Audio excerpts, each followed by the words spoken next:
Okay.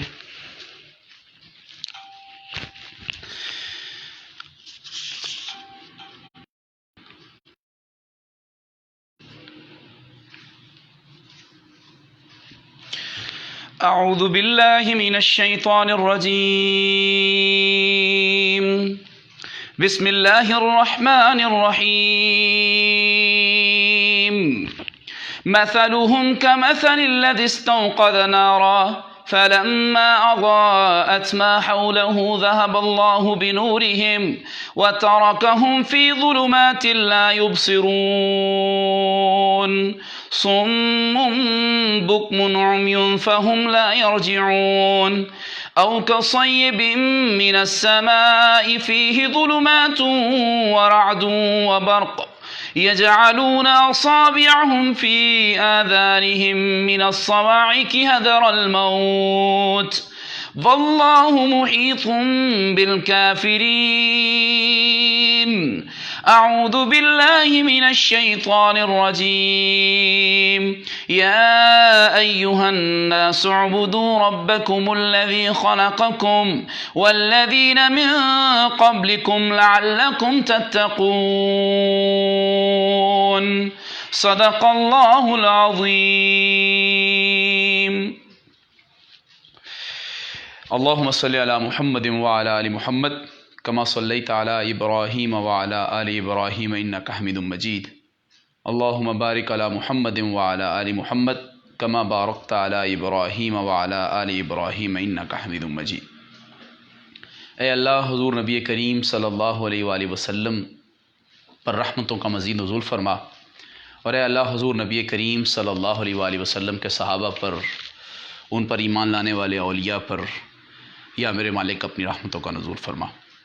اللہم بارک علی محمد وعلی آل محمد کما بارکت علی ابراہیم وعلی آل ابراہیم انک حمید مجید. اے اللہ حضور نبی کریم صلی اللہ علیہ وآلہ وسلم کے مقام کے اندر، ان کے مرتبے کے اندر، ان کے روب اور دبدبے کے اندر، ان کی شان و شوقت اور ان کے وقار کے اندر، نبی محترم صلی اللہ علیہ وسلم کی جاہ و حشمت کے اندر مزید برکت عطا فرما.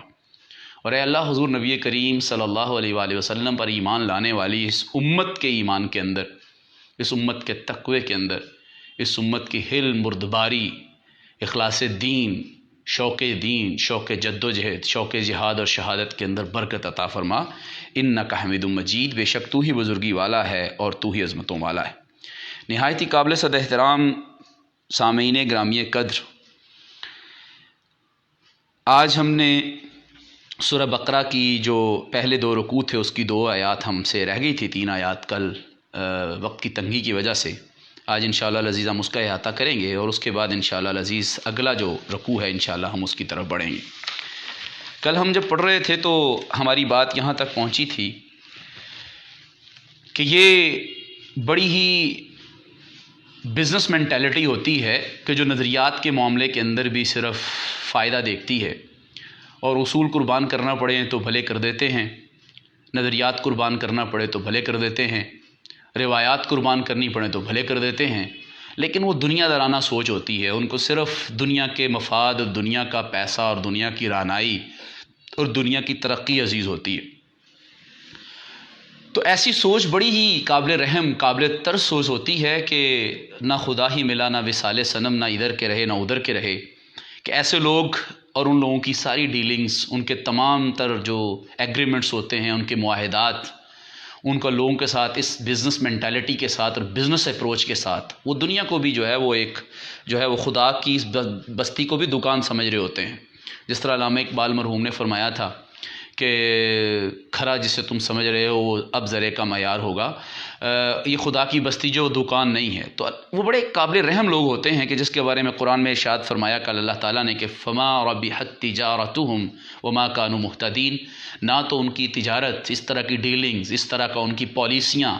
اس طرح کی ان کی منصوبہ بندیاں ان کو فائدہ دیتی ہیں، اور نہ ہی ان کو وہ ہدایت پر ہیں، نہ ادھر کے رہے نہ ادھر کے رہے، نہ ہی دنیا بنا سکتے ہیں اور نہ ہی آخرت بنا سکتے ہیں.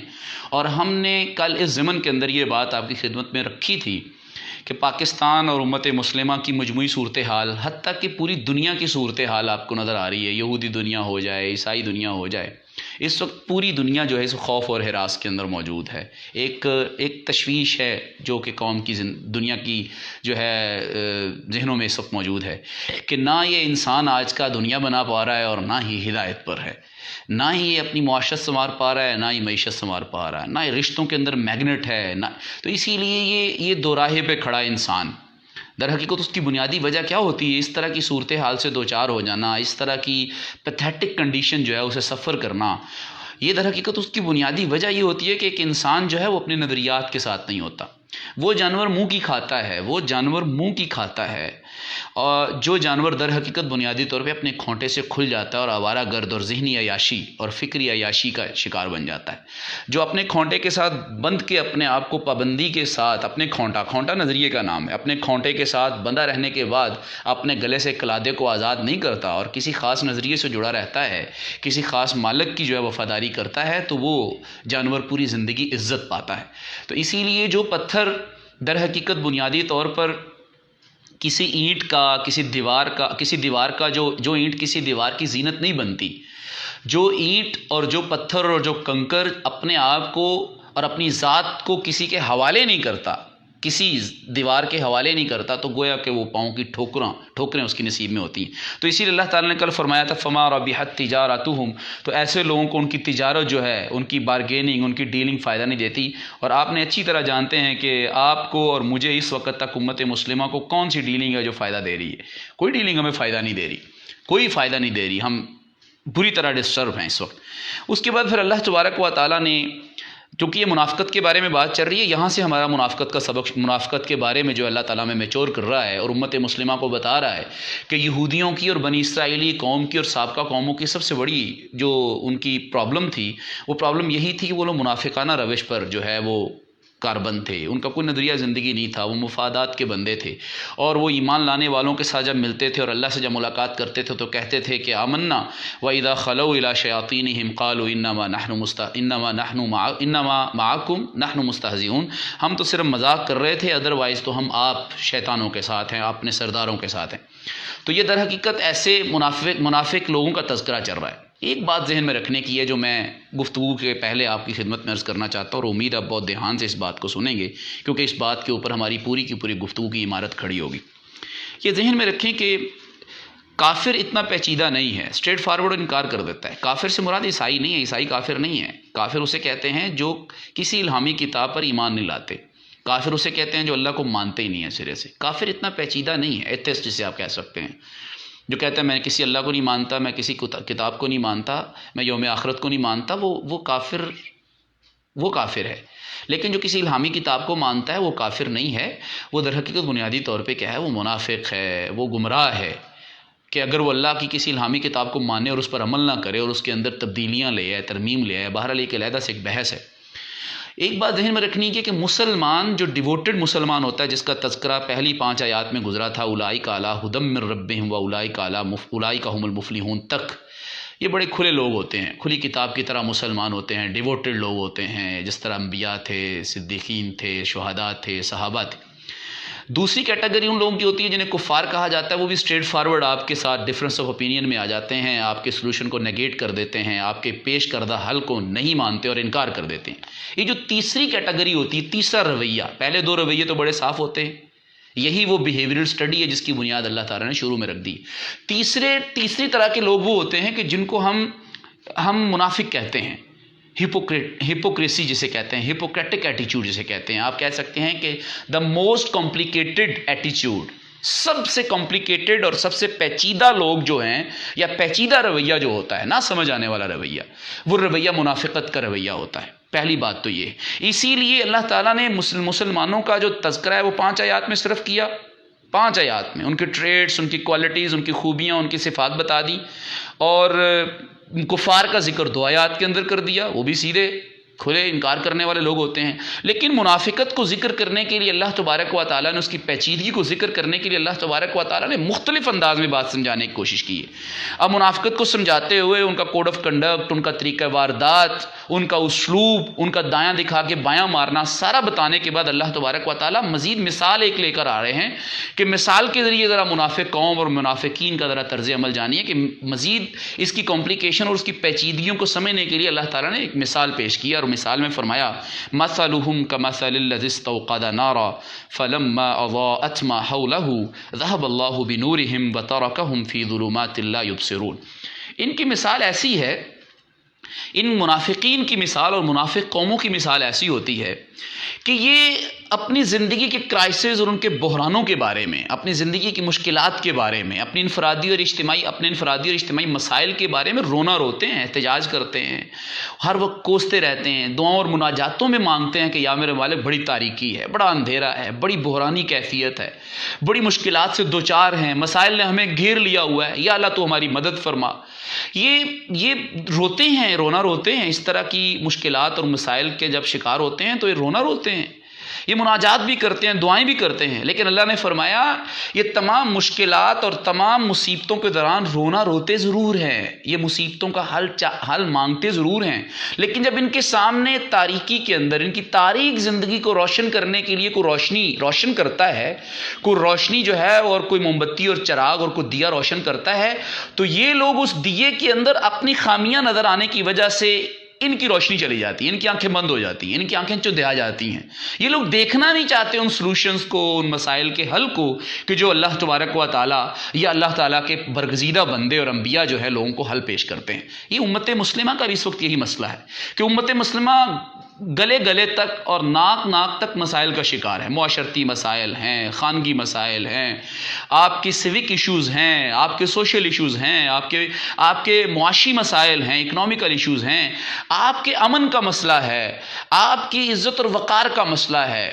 آپ کی غربت کے مسائل ہیں. ان تمام مسائل میں امت مسلمہ اور پورے سارے انسان، بالخصوص امت مسلمہ اور پوری دنیا اس وقت جو شکار ہے. لیکن جب اس دنیا کے سامنے اور انسانوں کے سامنے اور مسلمانوں کے سامنے سلوشن پیش کیا جاتا ہے اور ان کی تاریک دنیا کو روشن کرنے کے لیے جب کوئی روشنی فراہم کی جاتی ہے، قرآن سے جب کوئی حل پیش کیا جاتا ہے، تو یہ لوگ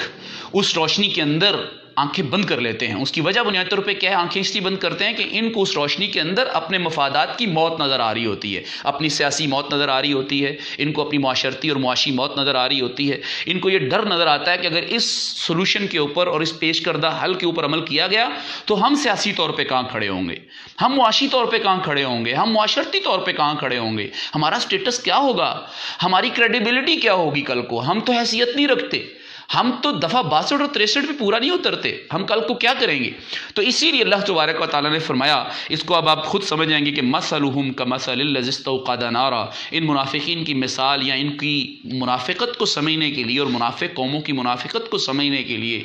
ایک یہ بھی مثال سمجھ لیجئے کہ جب کبھی کسی نے روشن کی آگ. اس آگ روشن کرنے سے مراد انبیاء ہیں، برگزیدہ لوگ ہیں جو تاریکی کے اندر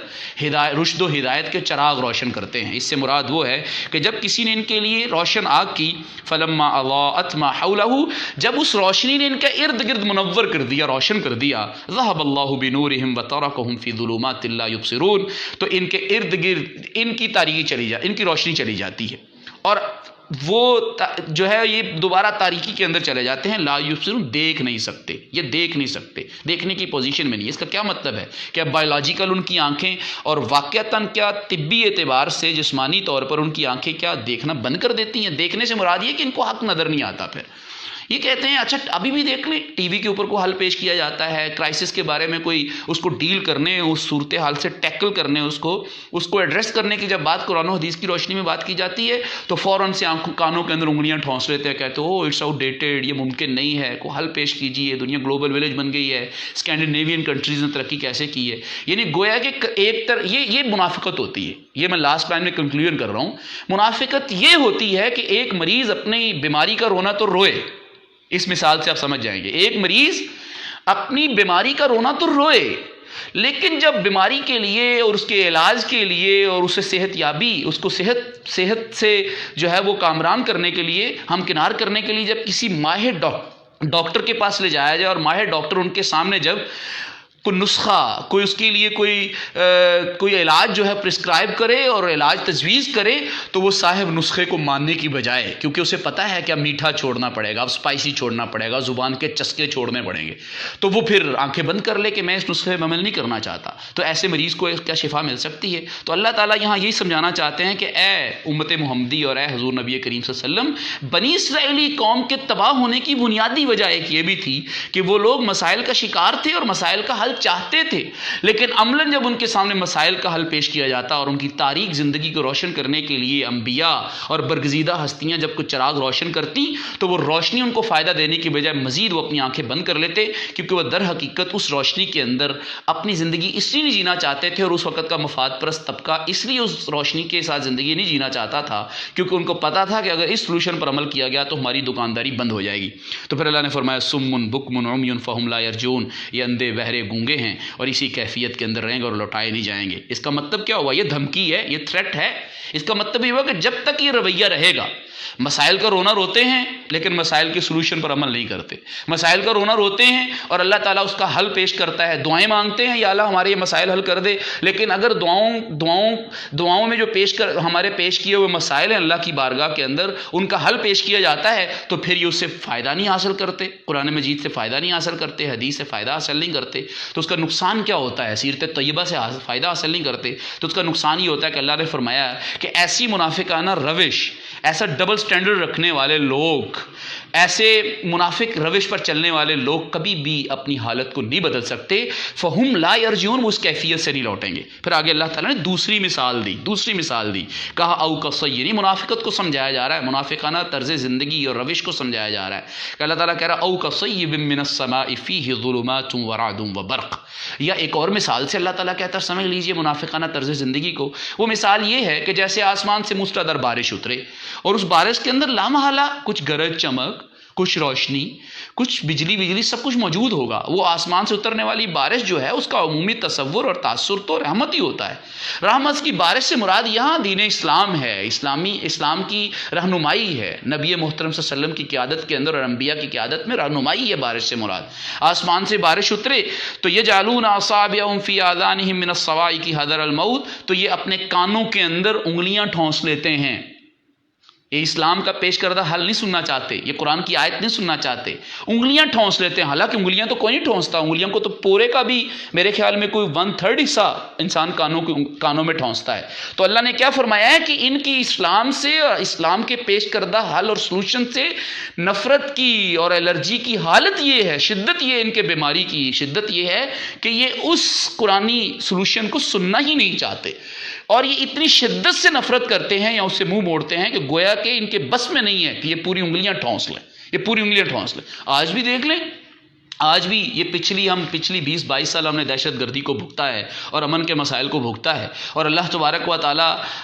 کے ان مسائل کے اندر اللہ کی رہنمائی جب پیش کی جاتی ہے اور اللہ تبارک و تعالیٰ فرماتا ہے کہ تم یہود و نصارہ کو اپنا دوست مت بناؤ، تو ہم کانوں میں انگلیاں ٹھونس لیتے ہیں، جی کیسے نہ بنائیں، دنیا گلوبل ولیج بن گئی ہے، انگلیاں ٹھونس لیتے ہیں۔ جب کہا جاتا ہے کہ سودی معیشت سے پاک ہو جاؤ تو یہ انگلیاں ٹھونس لیتے ہیں، اس لیے ٹھونس لیتے ہیں تو ان کو پتہ ہے کہ ان کی پوری زندگی اور ان کی پوری معاشی زندگی کی موت واقع ہو جائے گی۔ ان کو کہا جاتا ہے پولیٹیکل سسٹم اور پورے کا پورا جو طرز انتخاب ہے اس کو بدل کے اس طرح بنایا جائے، تب ہمارے جو ہے وہ جو ٹرانسفر آف پاور ہے، جو سلیکشن اور جو الیکشن کا سٹائل ہے وہ بہتر ہو جائے گا، تو یہ انگلیاں ٹھونس لیتے ہیں۔ یہ کہتے ہیں یہ کون سا طریقہ ہے، یہ خلافت کا کون سا طریقہ ہے؟ تو اسی لیے بنیادی طور پہ اللہ نے فرمایا ہے ایسے کانوں میں انگلیاں ٹھونستے ہیں جیسے من الصواعق حذر الموت، ان کی موت واقع ہو جانی۔ اس موت سے کیا مراد ہے؟ اس موت سے مراد ان کی سیاسی موت، ان کی معاشی موت، ان کی معاشرتی موت، ان کی دکانداریاں بند ہو جائیں گی، اس موت سے ڈرتے ہوئے کہ ہمارا کل کو سٹیٹس اور پروفائل کیا ہوگی۔ سچی بات تو یہی ہے، اس وقت دنیا جن کم ظرفوں کی قیادت میں چل رہی ہے اور دنیا کے چھوٹے چھوٹے علاقے، وہ مسلم دنیا کے علاقے ہوں، غیر مسلم دنیا کے علاقے ہوں، جن لوگوں کی قیادت میں اور امامت میں چل رہی ہیں، سچی بات یہ ہے کہ اگر اسلام کو غالب کر دیا جائے اور عیسائی دنیا اپنی انجیل کو غالب کر دے، یہودی دنیا اپنی تورات اور زبور کو اگر غالب کر دے، تو سچی بات ہے کہ موجودہ 5-7% طبقہ، 5% جو اس وقت طبقہ ہے، یہ طبقہ انجیل کے مطابق، تورات اور زبور کے مطابق اور اسلام کے مطابق بنائی ہوئی حکومت اور نظام کے اندر دفتر کا دربان اور چوکیدار بننے کی بھی قابل نہیں ہے، ان کی کریڈیبلٹی نہیں ہے کوئی. تو اسی لیے ان کو موت نظر آتی ہے تو یہ من السواء کی حذر الموت، اپنے کانوں میں انگلیاں ٹھونستے ہیں اور وہ سلوشن سننا نہیں چاہتے. آگے اللہ تعالیٰ نے فرمایا واللہ محیط بالکافرین، اللہ تعالیٰ ان تمام کا احاطہ کرنے والا ہے. آگے فرمایا دیکھیں اب یہ منافقت کا ذکر کیا لیکن کفر کا لفظ بتایا ہے. منافقت کا لفظ کیا کیا ہے؟ کفر بتایا، کافروں کا احاطہ کرنے والے ہیں. اس کا مطلب کیا ہوا کہ جو لوگ اللہ کے بتائے ہوئے اصولوں کے مطابق اپنی زندگی کو ترتیب نہیں دیتے، رونا روتے ہیں اور وہ اس حق کو چھپاتے ہیں، تو کفر کا ایک مطلب انکار کرنا ہے تو دوسرا مطلب چھپانا بھی ہے، حق کو چھپانا. ایسے لوگ حق کو چھپاتے ہیں. فرمایا یکاد البرق یخطف ابصارہم، قریب ہے کہ بجلی ان کی چمک کو، ان کی آنکھوں کی چمک کو اچک لے جائے، اور قریب ہے کہ بجلی جو ہے، کہا کہ یکاد البرق یخطف ابصارہم، قریب ہے کہ بجلی ان کی آنکھوں کو اچک لے جائے. کلما اضاء لہم مشوا فیہ، جب کبھی بھی ان کے اوپر روشنی ہوتی ہے تو مشوا فیہ، اس میں چلتے ہیں. یعنی اس کا کیا مطلب ہے مشوا فیہ چلتے ہیں؟ اللہ تبارک و تعالیٰ کیا مثالیں گڑھنے کے لیے قرآن اتار رہا ہے؟ اس مثال کی ریزمبلنس ہے، مماثلت ہے، اس کا مطابقت پیدا کرنے کی ضرورت ہے. اگر قرآن مجید کو آپ آج کی دنیا کے ساتھ اور آنے والا مسلمان اگر قرآن مجید کو اس وقت کی دنیا کے ساتھ اور حالات کے ساتھ منطبق نہیں کرتا، ریلیٹ نہیں کرتا، تو یہ کوئی سجانے کے لیے کتاب نہیں لائے گی. یہ اس وقت کی منافقت کو اگر ایکسپوز کرتی ہے تو آج کی منافقانہ طرز زندگی کو بھی اس کو اسی طرح ایکسپوز ہونا چاہیے. یہ برکت کے لیے نہیں پڑھی جانے والی کتاب، یہ کوڈ آف کنڈکٹ ہے، یہ اسلوب بتاتی ہے، یہ مزاج دیتی ہے، یہ رویہ دیتی ہے، یہ ایک چال ڈھال دیتی ہے، یہ مجھے سوچنے سمجھنے اور پرکھنے کے زاویے دیتی ہے. اگر میں بندہ مومن ہو کے اور مسلمان ہو کر پھر اس سے ایمان کے دعوے بھی کرتا ہوں اس پر، لیکن میری کیفیت بنیادی طور پہ یہ ہے کہ میں اس کا انطباق نہیں کرنا چاہتا، میں کہتا ہوں نہیں جی قرآن مجید کا انطباق موجودہ حالات پہ نہیں ہونا چاہیے، تو کس پہ ہونا چاہیے پھر؟ تو اسی لیے بنیادی طور پہ اللہ نے فرمایا کہ منافقت کا رویہ یہ ہوتا ہے، ان کا کوڈ آف کنڈکٹ یہ ہوتا ہے کہ یہ بظاہر بڑے اچھے خاصے مسلمان ہوتے ہیں،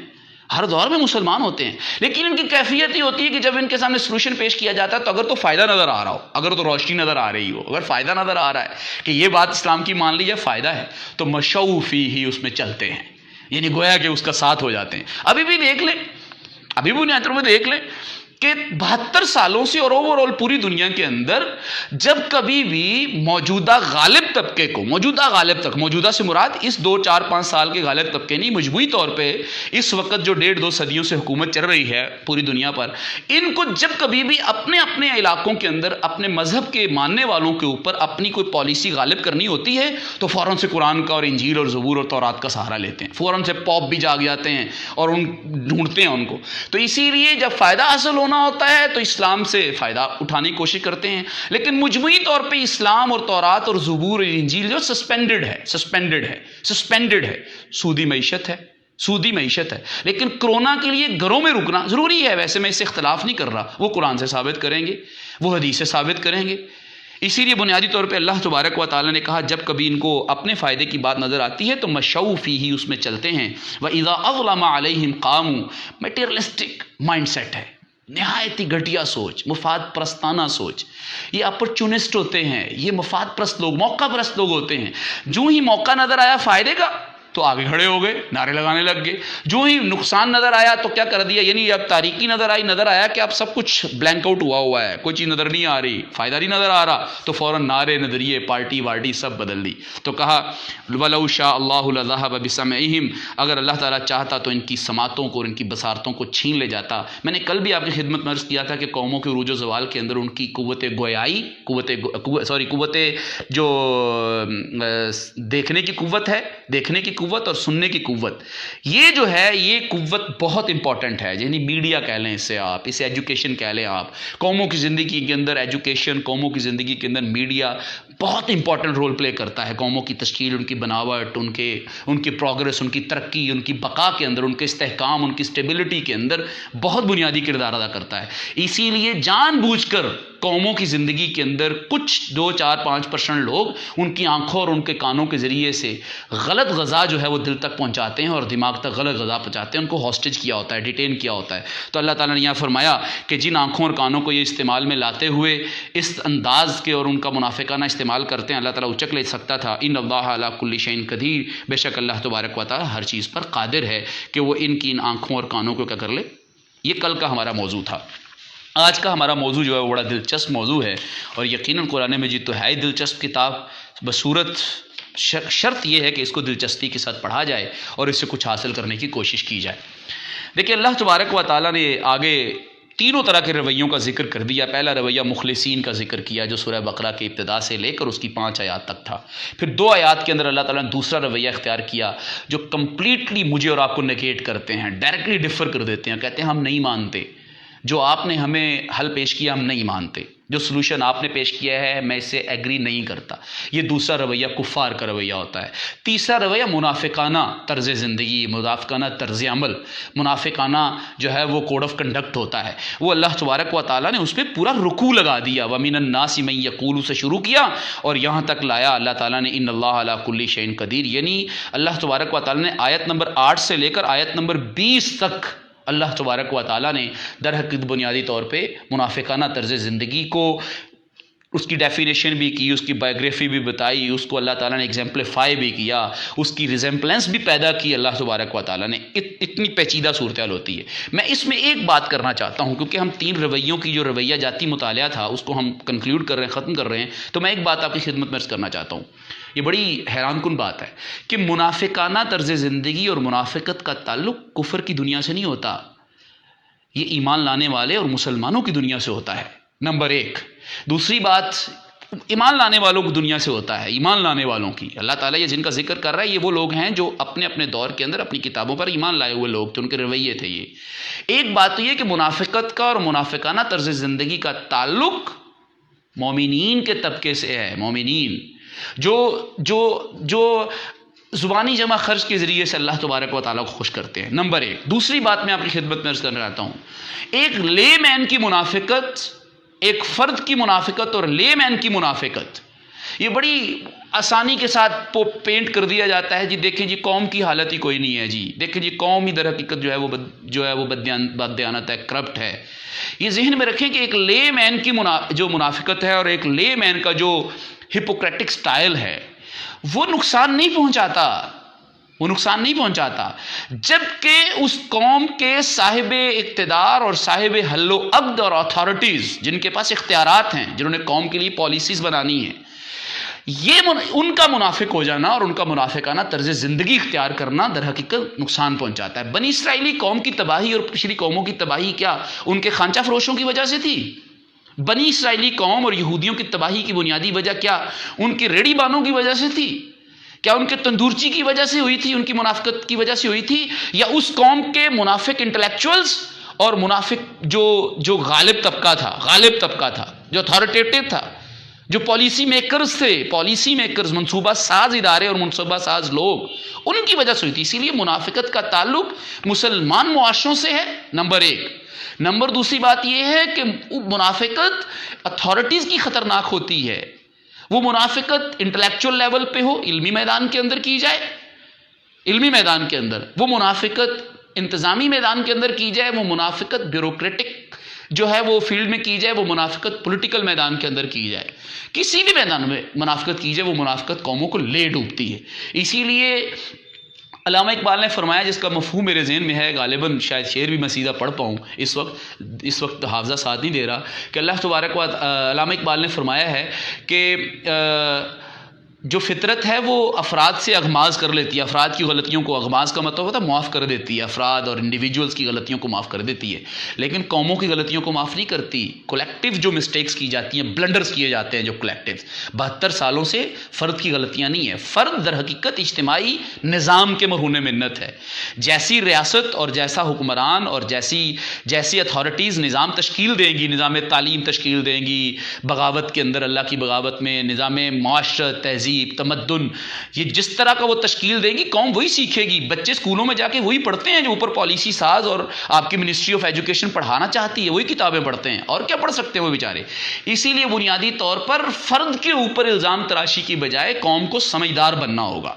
قوم کو در حقیقت اجتماعی غلطیاں اور قوم کو اتھارٹیز کی غلطیوں کے اوپر نظر رکھنی ہوگی، چیک اینڈ بیلنس رکھنا ہوگا۔ یہ ہمارا کل کا موضوع تھا اور 3 رویے ہم نے پڑھے تھے۔ اب اللہ تبارک و تعالیٰ نے یہ یہودیوں پر کمنٹری کی، اور آپ کو میں نے شروع میں بتایا تھا کہ سورہ بقرہ در حقیقت بنیادی طور پر یہ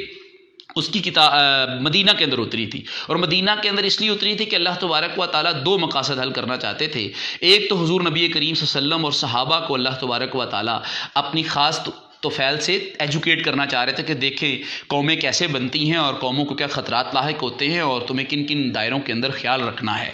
جن دائروں کے اندر بنی اسرائیلی قوم نے خیال نہیں رکھا تھا، اب آپ کو بہرحال محتاط رہنا ہے، یہ حضور صلی اللہ علیہ وسلم کو تعلیم دی جا رہی تھی۔ اور ساتھ ہی ساتھ یہودیوں کو اللہ تبارک و تعالیٰ ایک دفعہ پھر دعوت دینا چاہ رہا تھا، بنی اسرائیلی قوم کو دعوت دینا چاہ رہا تھا، مشرکین مکہ کو دعوت دینا چاہ رہا تھا کہ دیکھو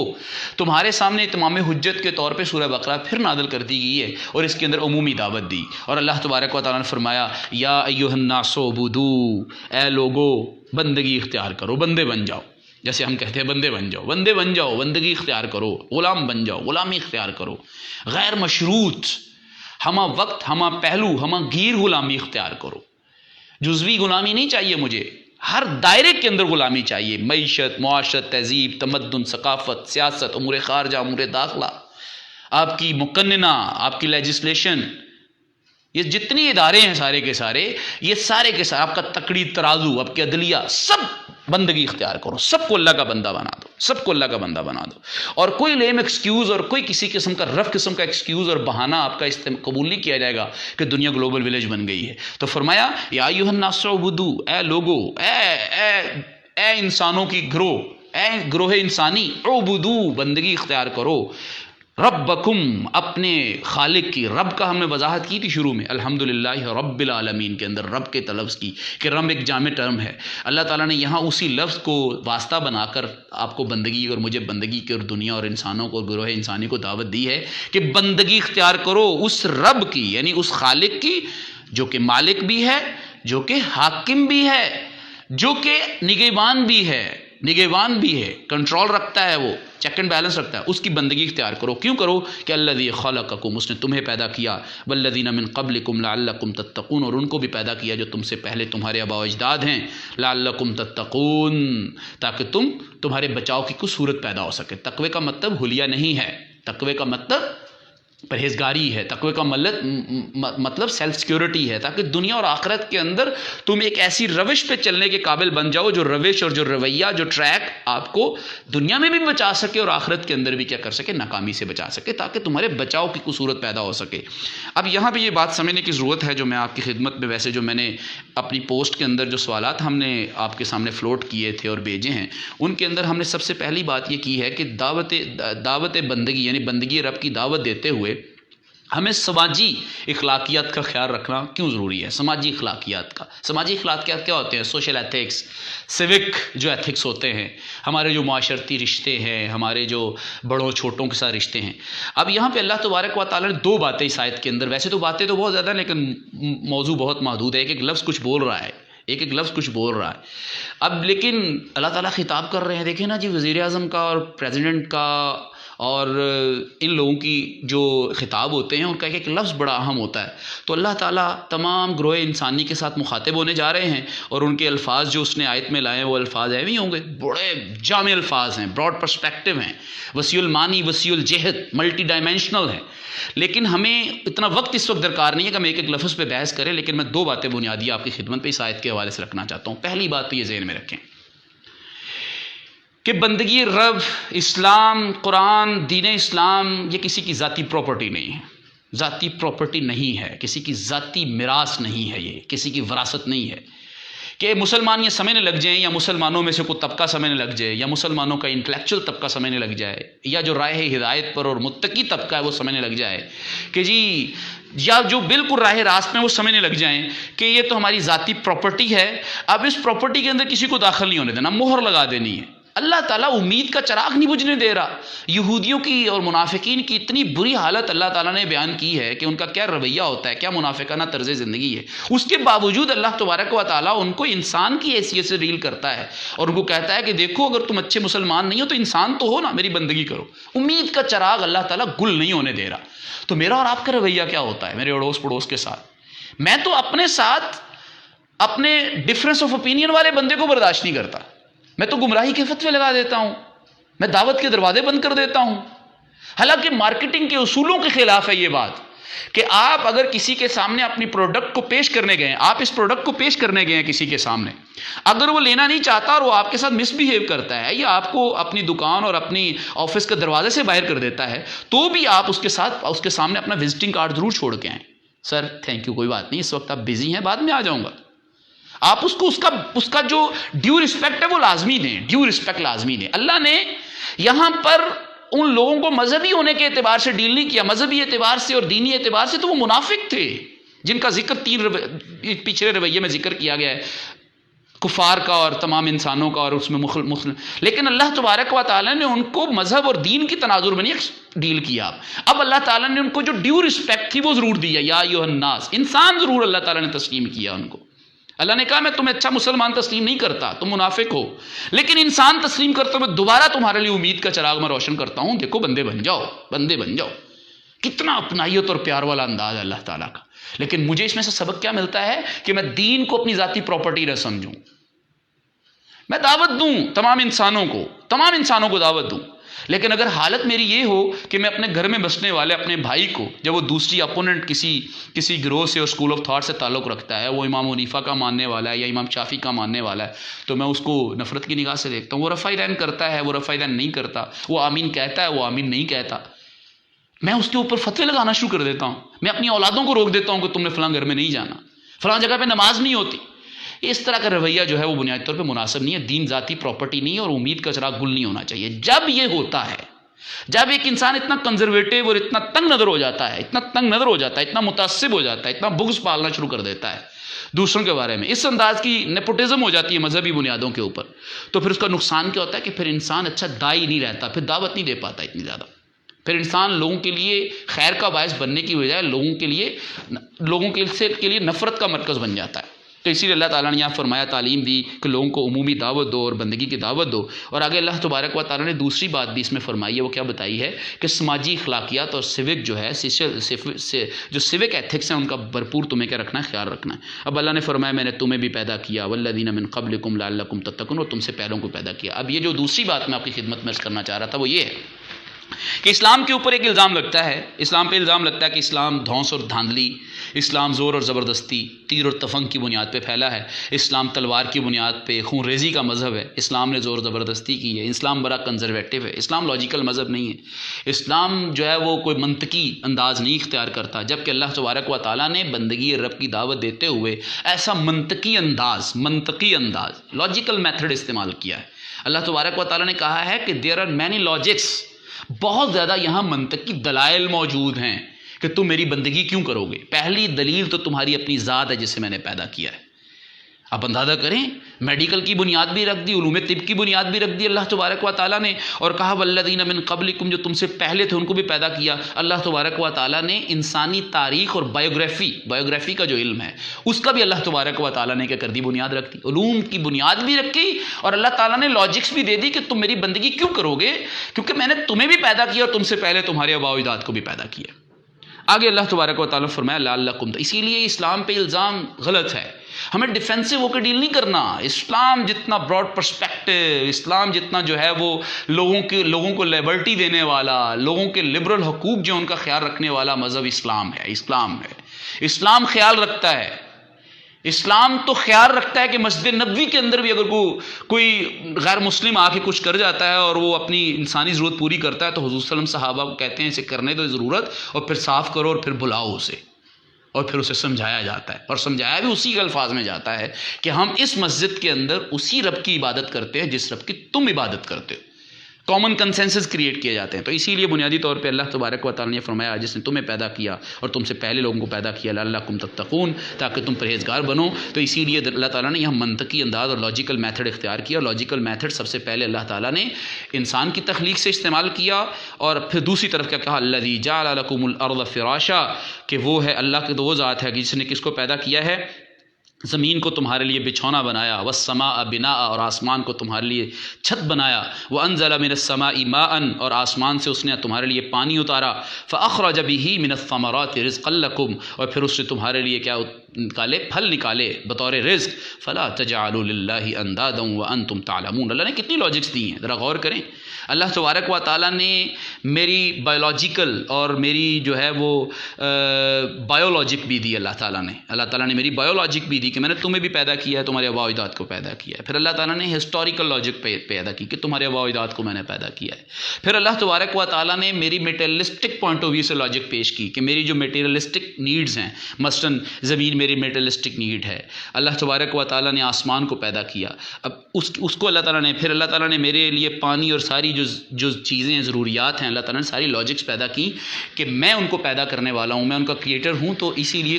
میں ڈیزرو کرتا ہوں اور میں ہی ڈیزرو کرتا ہوں کہ صرف میری ہی بندگی کی جائے اور زندگی کے تمام دائروں میں بھی جائے۔ اور تمام دائروں میں اس لیے کرنی ہے کہ انسان ہے کیا، انسان اسی چیز کا مجموعہ، اسی چیز کا جو ہے وہ متحمل ہے کہ میں پیدا کیا گیا ہوں اور میں آسمان کے نیچے اور زمین کے اوپر بستا ہوں، اور زمین کی اگائی جانے والی چیزیں اور آسمان اور زمین کے اشتراک اور ان کے کوآرڈینیشن سے اگائی جانے والی چیزیں میں فائدہ اٹھاتا ہوں، جنہیں پھل کہا جاتا ہے، اور مجھے پھر اسی کی طرف پلٹنا ہے۔ مجھے اپنے مقام اور حیثیت کا بھی اندازہ ہے، وانتم تعلمون، اور مجھے اللہ کے مقام اور حیثیت اور اوقات کا بھی اور اس کی حیثیت اور بلند مقام کا بھی مجھے اندازہ ہے۔ اسی لیے اللہ تعالیٰ کہہ رہا ہے کہ تم میری بندگی کرو، لاجکس دی اللہ تعالیٰ نے، لاجکس دی، اور ساتھ فرمایا فلا تجعلوا للہ اندادا، تم اللہ کے مقابلے میں اپنی محبتیں مت بناؤ۔ اللہ کے مقابلے اندادن، یہ پلورل فارم میں آیا ہے، جمع فارم میں آیا ہے، یہ ناؤن ہے، جمع آیا ہے، اور یہ اس کی واحد ندن ہوتی ہے، نون اور دال، ندن، ند کہتے ہیں محبوب کو، وہ چیز جس سے آپ بہت محبت کرتے ہیں اسے ندن کہتے ہیں۔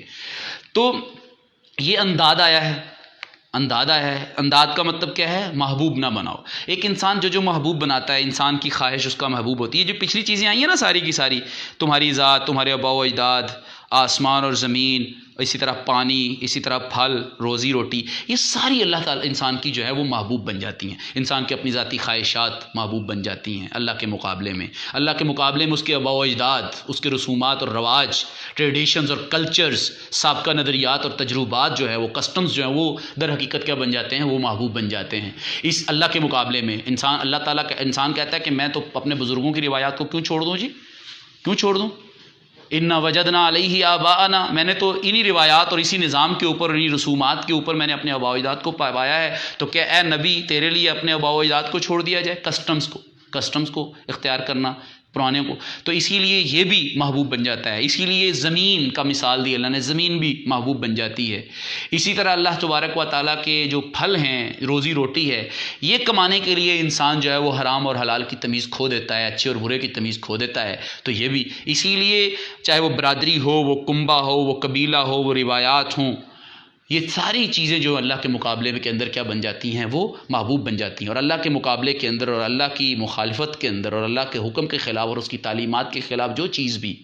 بھی کھڑی ہو جائے گی، وہ در حقیقت شرک ہوگا۔ اور شرک صرف عقیدے کا ہی نہیں ہے، شرک عمل کا بھی ہے۔ آگے اللہ نے فرمایا وانتم تعلمون، تم جانتے ہو کہ تمہاری عقیدتوں کی کیا اوقات اور حیثیت ہے، اور تمہارے جو رول ماڈل جن کو تم اللہ کے مقابلے میں بنا لیتے ہو اور جن کی تم پوجا پاٹ اور جس کے لیے تم محنت کرتے ہو اللہ کے مقابلے میں اور اللہ کی تعلیمات کے مقابلے میں، ان کی حیثیت اور اوقات کے انتم تعلم، تم جانتے ہو۔ فرمایا وَإِن كُنتُمْ فِي رَيْبٍ مِّمَّا نَزَّلْنَا عَلَىٰ عَبْدِنَا فَأْتُوا بِسُورَةٍ مِّن مِّثْلِهِ، اگر تم شک میں ہو اس چیز کے بارے میں جو ہم نے نازل کی ہے۔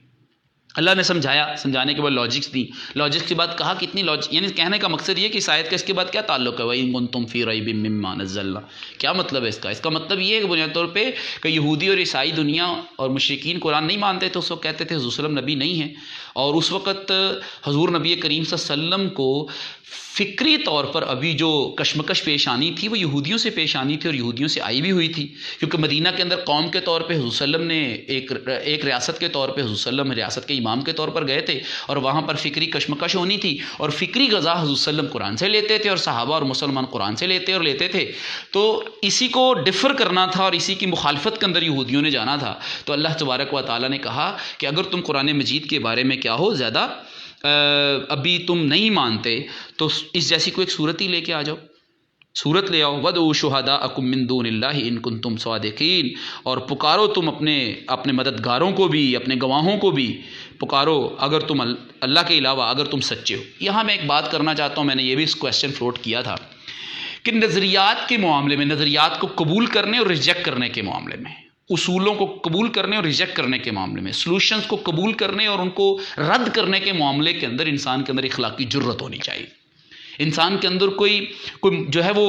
کوئی مورل جو ہے وہ کریج ہونی چاہیے، مورل کریج ہونی چاہیے. اتنی جرت تو انسان کے اندر ہونی چاہیے، اخلاق کی جرت تو کم از کم ہونی چاہیے کہ اگر آپ قرآن کو نہیں مانتے تو نو پرابلم، نہیں مانو، کوئی مسئلہ نہیں ہے، لیکن کم از کم تم اس جیسا کوئی سلوشن تو پیش کرو نا. تم اگر اسلامی معیشت کو نہیں مانتے تو نہ تم لوگ معیشت کو لایا ہوا تم، لیکن اس معیشت پیش کرتا ہے، اگر تم اسے نہیں مانتے تو نہ مانو. تو اس جیسا کوئی اصول تو دو نا پھر جو انسانیت کے لیے فائدہ بخش ہو. نہیں مانتے جو اسلام دینا چاہتا کرتا تو نہ مانو، لیکن اخلاق کی جرت دکھاتے ہوئے اور مورل اظہار کرتے ہوئے تم ایسا پھر کچھ سسٹم تو دو نا، کوئی نہ کوئی کہ جس نے انسانیت کو فائدہ دیا. کوئی ایک ٹکڑا نہیں پیش کر سکتے، کوئی ایک اصول نہیں دے سکتے، ایک صورت نہیں پیش کر سکتے، تم کوئی ایک ڈپارٹمنٹ تم ایسا نہیں سولوشن نہیں دے سکتے جس سے کی ضرورت کروں گا کہ اپنی سوشل لائف کے اندر، اپنی پولیٹیکل لائف کے اندر اخلاق کی جرت کا اظہار کرنا، جو اس وقت انسانوں سے جس کا بڑا فقدان ہے انسانیت کے اندر اور امت مسلمہ کے اندر، کہ اتنے سالوں سے اسلام کہیں پر نظر نہیں آ رہا اور ہم سارے کے سارے طواف کر رہے ہیں مغرب اور یورپ اور یہودیوں اور عیسائیوں کا. ایک انسان کے اندر کہ وہ کہے کہ بھئی سچی بات تو یہ کہ تو سچا تو ہے، لیکن ایک انسان یہ کہے نہیں تو بھی سچا نہیں کر رہا ہوں، مجھ سے کمتر ہے، یہ غیر مناسب حرکت ہے. تو اللہ تعالیٰ نے یہاں فرمایا اس جیسی کوئی ایک صورت ہی لے کر آ جاؤ ان کو. اور یہ ہماری پریکٹیکل زندگی میں بھی ہوتا ہے، اختلاف کر رہے ہوتے ہیں، حسد کی بنیاد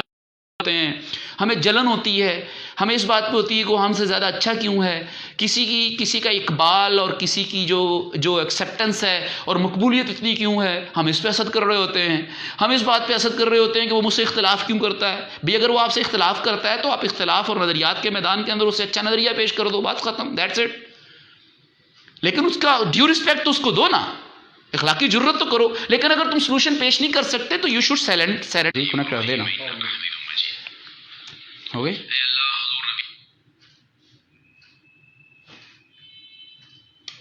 ہو گئی معذرت جی، کنیکشن تھوڑا ڈسکنیکٹ ہو گیا تھا. تو اسی لیے انسان کے اندر اخلاقی ضرورت ہونی چاہیے، جو اللہ تبارک و تعالیٰ نے فرمایا کہ اللہ تعالیٰ نے کہا کہ اگر تمہیں سورت قرآن کو نہیں مانتے تو نہ مانو، ڈزنٹ میٹر، لیکن اس جیسا کو لے کے آ جاؤ. اسی طرح ہمیں بھی اپنی روزمرہ زندگی کے اندر، اپنے گھروں کے اندر ہمیں جلن اور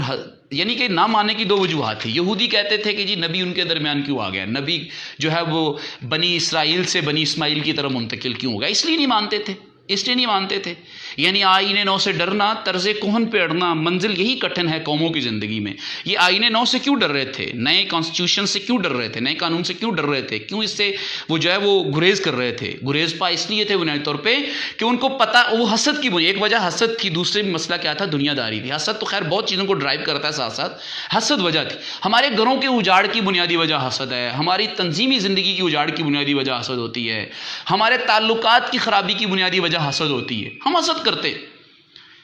اگر پالیسی کو پیش کر رہا ہے تو یو شوڈ سرنڈر، آپ کو سرنڈر کرنا چاہیے پہلی طور پر. اور اگر آپ اس سے مقابلے میں کوئی اچھی پالیسی دے سکتے ہو تو دے دیجئے، بات ختم ہو جائے گی. تو اسی لیے اللہ تعالیٰ نے فرمایا کہ تم اس جیسی کوئی صورت لے آؤ، اگر تم سچے ہو فَإِن لَمْ تَفْعَلُوا، پس اگر تم ایسا نہیں کر سکو گے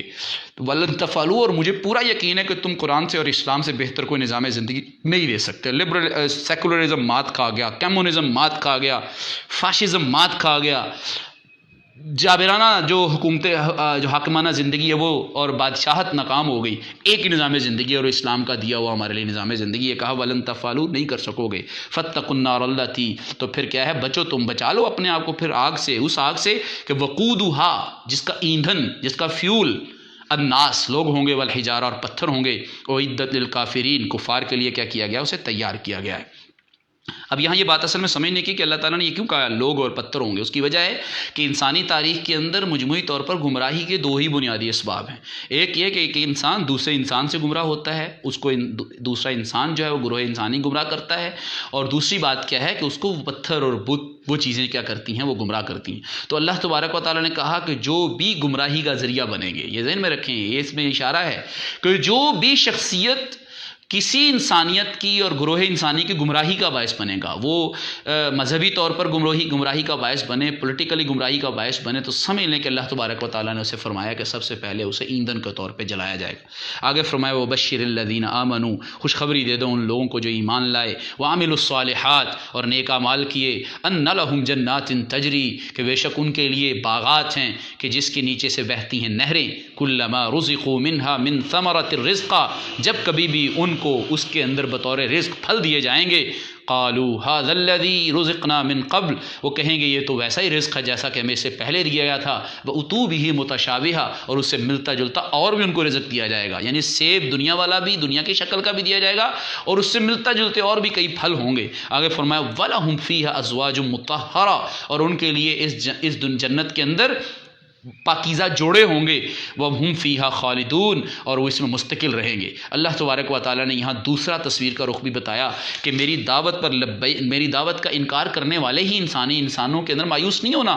جب تم دعوت کا کام کرو گے، جب تم لوگوں کو قائل کرنے کا کام کرو گے، تو ایک طبقہ تو وہ ہوگا جو بغیر کسی دلیل کے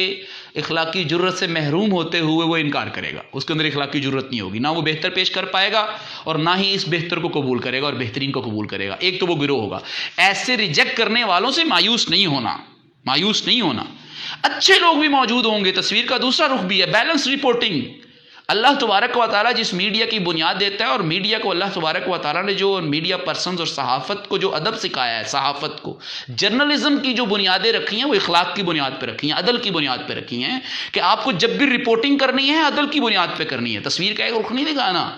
کرائسس نہیں بتانا، یہ نہیں بتانا کہ آج جو ہے وہ پاکستان کے اندر ایک استاد نے ایک تھپڑ مار کر آنکھ نکال دی، یہی نہیں بتانا، بلکہ اسی دن لاکھوں کروڑوں اساتذہ نے بچوں کی زندگی کو بنانے کا کردار ادا کیا ہے، ان کی تعمیر و ترقی اور ان کی افزائش اور گروتھ اور ان کی جو ہے وہ برین سٹارمنگ کا کام کیا ہے۔ وہ کیوں نہیں رپورٹنگ کرتے تم لوگ؟ تم چھوٹے کو نان ایشوز کو ایشو بنا کے دکھاتے ہو، اور جو اصل ایشو ہے انسانیت کا، جو خوبصورتی ہے انسانیت کی، وہ پیش ہی نہیں کرتے۔ تو اسی لیے اللہ تبارک و تعالیٰ نے فرمایا، اللہ تعالیٰ نے جہاں برے لوگ، قرآن کا اسلوب کیا ہے، اللہ تعالیٰ جہاں بروں کو ذکر کرتا ہے اس کے فوراً بعد قرآن مجید اٹھا کے دیکھ لیجئے، وہیں پر اچھے لوگوں کا ذکر کرے گا۔ جہاں جہنمیوں کا ذکر ہے اس کے فوراً بعد جنتیوں کو ذکر کرے گا۔ اللہ کیا بتانا چاہتا ہے کہ روئے ارض کے اوپر انسانوں کے گروہ میں جہاں برے ہوں گے وہاں اچھے لوگ لازمی طور پر موجود ہوں گے۔ اس لیے گھبرانا نہیں، اپنی دعوت کا کام جاری رکھنا ہے، مایوس نہیں ہونا انسانوں سے، انسانیت سے مایوس نہیں ہونا۔ ہمارے ہاں مایوس ہو جاتے ہیں لوگ کہتے ہیں نیکی کا زمانہ نہیں ہے، کچھ یہ جملے فلوٹ کرتے ہیں، نیکی کا کوئی زمانہ نہیں ہے۔ اللہ نے ان آیات کے اندر فرمایا نہیں، اچھے لوگ موجود ہیں، ان کو خوشخبریاں دے دو، وبشر الذین آمنوا۔ آج کہتے ہیں جی نیکی کا زمانہ ہی کوئی نہیں ہے، تو اسی لیے اللہ تبارک و تعالیٰ نے یہاں فرمایا ہے، کہا ہے نہیں، بیلنس رپورٹنگ کیا کرو، اور اچھے لوگ بھی دنیا میں موجود ہیں۔ یہاں ایک اور نقطہ بھی وہ سمجھ لیں، یہ جتنی خوشخبریاں سنائی ہیں اللہ تبارک و تعالیٰ نے کہا ہے کہ دیکھو میں نے تمہیں یہ ساری چیزیں جس کی وجہ سے تم عجلت کرتے ہو، جلدی کرتے ہو، تم جس کی وجہ سے امپیشنس کا شکار ہو جاتے ہو، بے صبری کرتے ہو دنیا کے اندر انسان کس وجہ سے بے صبری کرتا ہے؟ رزق کی وجہ سے بے صبری کرتا ہے، گھر کوٹھی مکان کی وجہ سے بے صبری کرتا ہے، اور اللہ کی بندگی جو ہے وہ انکار کر دیتا ہے۔ ایک انسان جو ہے وہ روزی روٹی کے لیے اللہ کی بندگی کا انکار کر دیتا ہے، کہا وہ روزی روٹی بھی تمہیں دنیا کے جنت کے اندر خوبصورت ملے گی۔ ایک انسان اپنے تعلق، اپنی بیوی، عورت اپنے مرد اور اپنی بیوی اور یہ دنیا کے جو ریلیشنز ہیں، ان محبتوں کی وجہ سے جو ہے وہ اللہ کی بندگی سے انکار کر دیتا ہے، کہا جنت میں وہ بھی ہوں گی مطہرۃ پاکیزہ۔ اور پھر آگے فرمایا کہ اللہ تعالیٰ نے فرمایا مستقل رہنا۔ ایک آدمی، ایک حاکم مستقل طور پر حکمرانی کے لیے بڑے بلنڈرز کرتا ہے۔ آپ کو اس وقت پوری عرب دنیا اسی کی نوک جھونک میں نظر آئے گی، اسی کلیشز میں نظر آئے گی، آپ کو پوری انسانیت کا یہ مسئلہ نظر آئے گا، آپ کو پارٹی بازی اسی بات پہ نظر آئے گی، نظریات کی بنیاد پہ نہیں ہے، بس پرماننسی۔ ایک ملازم مستقل ملازمت رکھنے کے لیے اور مستقل اپنے آپ کو انٹرٹین کرنے کے لیے ان سہولیات سے اور ان انسینٹیو سے مستقل رہنے کے لیے طرح طرح کی سازشیں اور اللہ کی بندگی سے دور ہوتا دکھائی دیتا ہے۔ اللہ نے فرمایا جہاں پر یہ جنت میں یہ نعمتیں ملے گی، یہ ساری کچھ جنت میں ملے گی، دنیا کو جنت بنانے کی کوشش مت کرو، دنیا کو جنت ایک ہی ہے اور یہ سب کچھ ملے گا، بے صبری بھی مت کرو اور دنیا کو جنت بنانے کی کوشش مت کرو۔ دنیا جنت جب ہی بنے گی جب تم میری بندگی اختیار کرو گے، اور مستقل سکون وہیں پر ملے گا، یہاں تمہارا کوئی عہدہ مستقل رہنے والا نہیں ہے۔ آگے اللہ نے فرمایا ان اللہ لا یستحیی، اللہ تعالیٰ نہیں جو ہے وہ شرماتا کہ یضرب مثلا ما بعوضۃ، کہ وہ مچھر سے بھی کم تر کسی چیز کی اور حقیر ترین چیز کی مثال دے، فما فوقہا جو سے کمتر ہو، فاما الذین آمنوا پس رہے وہ لوگ جو ایمان لائے ہوئے ہیں، جن کا یقین پختہ ہے، جو بیلیو کے اسٹرانگ ہیں، جو نظریے اور روایات کے پختہ لوگ ہیں، وہ کہتے ہیں کہ فیعلمون انہ الحق من ربہم، کہ یہ مچھر کی مثال دینا اللہ کی طرف سے برحق ہے۔ واما الذین کفروا، دیکھا پھر رپورٹنگ ہو گئی، ایمان والوں کا ذکر کیا، فوراً کفار کا بھی، یعنی پورا کیس اسٹڈی کرواتے ہیں اللہ تعالیٰ، تصویر کے دونوں رخ دکھاتے ہیں۔ اللہ نے فرمایا وَأَمَّا الَّذِينَ كَفَرُوا، پر رہے وہ لوگ جو کفر کرتے ہیں، وہ ان قریب اس طرح کے پروپیگنڈا کریں گے کہ ماذا اراد اللہ بہذا مثلا، اتنی بڑی عظیم الشان کتاب اگر اللہ کی طرف سے نازل کردہ ہے تو اس کے عظیم المرتبت ہونے کے ساتھ ساتھ اس میں مچھر جیسی حقیر باتوں کی مثالیں لا رہا ہے۔ یضل بہ کثیرا، اللہ کہتے ہیں ان مثالوں کے ذریعے اللہ بہتوں کو گمراہ کرے گا اور بہتوں کو ہدایت دے گا، اور گمراہ نہیں ہوتے مگر کیا ہے فاسق لوگ۔ یہاں سے ایک بات نکلتی ہے، اللہ تعالیٰ نے در حقیقت منافق آدمی کی مماثلت جو ہے وہ مچھر سے پیدا کی ہے۔ منافق قوموں کا رویہ اور منافقانہ طرز زندگی جو ہے اس کو مچھر سے تشبیہ دی ہے، اور مچھر کی مثال کے ذریعے سے اور اس ریزیمبلنس سے، اس جو ہے سملیرٹی سے اللہ تبارک و تعالیٰ سمجھانا چاہ رہے ہیں کہ دیکھیں منافق آدمی کی مثال بالکل مچھر کی جیسی ہے۔ ہم اس کو سمجھتے ہیں کیسے؟ مچھر کو بھی دیکھیں آپ، مچھر کی آواز بہت خوبصورت ہوتی ہے، یقین مانیں وہ تو ہمیں کاٹتا ہے اس لیے ہمیں اسے نفرت ہوگی اور اس کی آواز بری لگتی ہے، ادروائز تو اس کا اگر آپ دھنوں کے اندر اس کی اس دھن کو ڈال کے دیکھیں تو بہت خوبصورت دھن ہے۔ اچھا، اسی طرح منافق آدمی کا بھی طرز کلام، اس کی گفتگو، اس کے نعرے، اس کے دعوے بڑے خوبصورت ہوتے ہیں۔ مچھر بنبناتا کہیں اور ہوتا ہے اور پہنچا کہیں اور ہوتا ہے، ٹھیک ہے، محسوس یہ ہو رہا تھا کہ تھوڑا دور ہے، لیکن حالت یہ ہوتی ہے کہ وہ کہیں اور بنبنا رہا ہوتا ہے، ایسے روٹیٹ کر رہی ہوتی ہے اس کی آواز اور آپ نہیں سمجھ پا رہے ہوتے ہیں۔ منافق آدمی بھی ایسا ہی ہوتا ہے، وہ کہیں ٹھہرتا نہیں ہے، جھوٹ کے کوئی پاؤں نہیں ہوتے، وہ کبھی دائیں کھڑا ہے کبھی بائیں کھڑا ہے، روٹیٹ ہو رہا ہوتا ہے، کوئی اس کا نظریہ نہیں ہے، کوئی کھونٹا نہیں ہے، کوئی قطب نما نہیں ہے، کوئی اس کی سینٹر آف گریوٹی نہیں ہوتی۔ اسی طرح منافق اور مچھر کے درمیان ریزیمبلنس اس طور پہ بھی ہے اور مماثلت اس طور پہ بھی ہے کہ مچھر کے کاٹ جانے کے بعد اس کا درد بڑھتا چلا جاتا ہے، مسلسل بڑھتا چلا جاتا ہے۔ بالکل منافق آدمی بھی جب داؤ لگا جاتا ہے اور منافقانہ روش اور منافقانہ پالیسیوں کے نقصانات قومیں مدتوں بعد بھی بھگتتی رہتی ہیں۔ وہ لمحوں نے خطا کی، صدیوں نے سزا پائی کے مصداق آج مچھر کی طرح کاٹا ہوا ان منافقین کا بڑی دیر تک جو ہے اس کے اثرات رہتے ہیں۔ اسی طرح در حقیقت بنیادی طور پہ جو مچھر ہے وہ چھپ کے وار کرنے کا عادی ہے، دن کے پہرے میں نہیں۔ منافق بھی چھپ کے حملہ کرتا ہے آپ کے اوپر اور مجھ پر، جب بھی حملہ کرے گا منافق بھی چھپ کر حملہ کرے گا، منافقانہ طرز زندگی بھی چھپ کر وار کرنے کی ہوتی ہے۔ اسی لیے اللہ تعالیٰ نے یہاں مثال بڑی برحق اور بجا طور پر اور موقع کے مطابق برمحل دی ہے کہ اللہ تعالیٰ نہیں شرماتا کہ منافقین کو اور ان کے طرز زندگی کو اور ان کی ریت اور روایت اور روش اور ان کے کوڈ آف کنڈکٹ اور ان کے مزاج کو ایلیبوریٹ اور ایکسپوز کرنے کے لیے اور منافقت کو ایکسپوز کرنے کے لیے اللہ تبارک و تعالیٰ مچھر کو پیش کر دے۔ تو اللہ تعالیٰ نے یہاں مچھر کی مثال اس لیے دی ہے، اور اللہ تعالیٰ نے فرمایا نہیں گمراہ ہوتے مگر وہ لوگ جو فاسق ہوتے ہیں۔ آگے اللہ نے فرمایا الذین ینقضون عہد اللہ، یہ وہ لوگ ہوتے ہیں، فاسق وہ لوگ ہوتے ہیں کہ جو در حقیقت اللہ کے وعدوں کو توڑ دیتے ہیں۔ فاسق وہ لوگ ہوتے ہیں جو اللہ کے وعدے کو توڑتے ہیں۔ فاسق کسے کہتے ہیں؟ فاسق کہتے ہیں جو اپنی حد سے نکلنے والا ہو۔ فسق کہتے ہیں حد سے نکلنا، حد سے تجاوز کرنا، اپنی حدود، اپنی لمیٹیشنز، اپنی اوقات، اپنی حیثیت سے باہر نکل جانا۔ ایک بندے کی حیثیت اللہ کی بندگی کرنا ہے، اگر اس حیثیت سے نکلے گا تو اسے فاسق کہا جائے گا۔ اب یہ جو بنیادی طور پہ کہا گیا ہے کہ فاسق کے آگے 3 نشانیاں بتائی گئی ہیں اور اس کے مضمرات، اس کے نقصانات، اس کے کانسیکوینسز بھی بتا دیے ہیں کہ ایک آدمی جب فسق پہ اترتا ہے، اپنی حدود پہ اترتا ہے تو کس طرح کے نقصان اور اس کی نشانیاں کہ راکٹ سائنس نہیں چاہیے اس کو جاننے کے لیے۔ ایک فسق کو جاننے کے لیے اور فاسق آدمی اور فاسق قوم کو جاننے کے لیے راکٹ سائنس نہیں چاہیے، اس کو سمجھنے کے لیے 3 بنیادی چیزیں ہیں۔ پہلی چیز، ایک ویسے تو بنیادی چیز ایک ہی ہے اور اس چیز کے کانسیکوینسز ہیں۔ ایک چیز کیا ہے کہ جو اپنے معاہدوں کو توڑتے ہیں، عہد اللہ، معاہدوں کو، اور اس پہ بھی ہم نے آپ کے سامنے اس چیز کو فلوٹ کیا تھا کہ معاہدے وہ جو باہمی معاہدات ہیں، یعنی ہمارے میوچل ایگریمنٹس یا بائی لیٹرل ایگریمنٹس جو ہیں، جو ہم باہمی طور پہ کرتے ہیں، ایک فرد کا فرد کے ساتھ، ایک فرد کا قوم کے ساتھ، ایک قوم کا افراد کے ساتھ، قوموں کا قوموں کے ساتھ، بیوی کا شوہر کے ساتھ، شوہر کا بیوی کے ساتھ، استاد کا شاگرد کے ساتھ، اڑوسی پڑوسی کا ایک دوسرے کے ساتھ، یعنی انسانوں کا انفرادی اور اجتماعی، حاکم کا رعایا کے ساتھ، رعایا کا حاکم کے ساتھ، اور تمام انسانوں کا مل کے اللہ کے ساتھ۔ یہ جو معاہدہ ہے یہ در حقیقت ہماری زندگی کی بنیاد ہے۔ معاہدات ہم نے کیے ہوئے ہیں، ہم بائی لیٹرل اور میوچل جو ہے ایگریمنٹس اور معاہدات کے اندر جکڑے ہوئے ہیں. ہم ڈکلیئر کریں نہ کریں، ہم بہرحال ان معاہدات کے ٹریٹی ہیں، ہم سگنیٹری ہیں ان معاہدات اور ان ٹریٹیز کے، تو اسی لیے ہم معاہدات میں جکڑے ہوئے ہیں. فساد کا جب یہ معاہدات ہم توڑتے ہیں، حالانکہ حکم کیا دیا اللہ نے، کیا حاکم معاہدہ نہیں توڑ چکا ہوا؟ پوری دنیا کا حاکم معاہدہ نہیں توڑ چکا ہوا؟ کیا ہم معاہدہ نہیں توڑ چکے؟ کیا استاد اپنے شاگرد کو تعلیم دینے کا معاہدہ نہیں توڑ دیتا؟ جب یہ معاہدات کمزور پڑ جاتے ہیں، ٹوٹ جاتے ہیں، اور معاہدات کی شکیں، کلازز جو ہیں وہ دھندلا جاتی ہیں، اور مفادات اور معاہدات جو ہیں اپنے مفادات کی وجہ سے توڑ دیے جاتے ہیں، تو یہ منافقت کی نشانی ہے نا. اسی کا نام مچھر ہے، مچھر کی طبیعت اور مماثلت ہے، اسی کا نام منافقانہ طرز زندگی ہے. تو جب یہ ٹوٹ جاتے ہیں معاہدات، تو اس کا نقصان کیا ہوتا ہے؟ پھر نقصان ہوتا ہے، اللہ تعالیٰ نے فرمایا وَيَقْطَعُونَ مَا أَمَرَ اللَّهُ بِهِ أَن يُوصَلَ، تو پھر اللہ وہ توڑ دیتے ہیں ان تعلقات کو جن کو جوڑنے کا حکم دیا. جب معاہدہ ٹوٹتا ہے، باپ اور بیٹے کے درمیان جو معاہدہ ہے، تربیت کا، اخلاق کا، اچھی روحانی غذا فراہم کرنے کا، استاد اور شاگرد کے درمیانی معاہدہ کمزور پڑتا ہے، جب حاکم اور رعایا کا معاہدہ کمزور پڑتا ہے، معاہدوں پہ عمل نہیں ہوتا، تو معاہدوں اور ایگریمنٹس پہ عمل نہ ہونے کے نتیجے کے اندر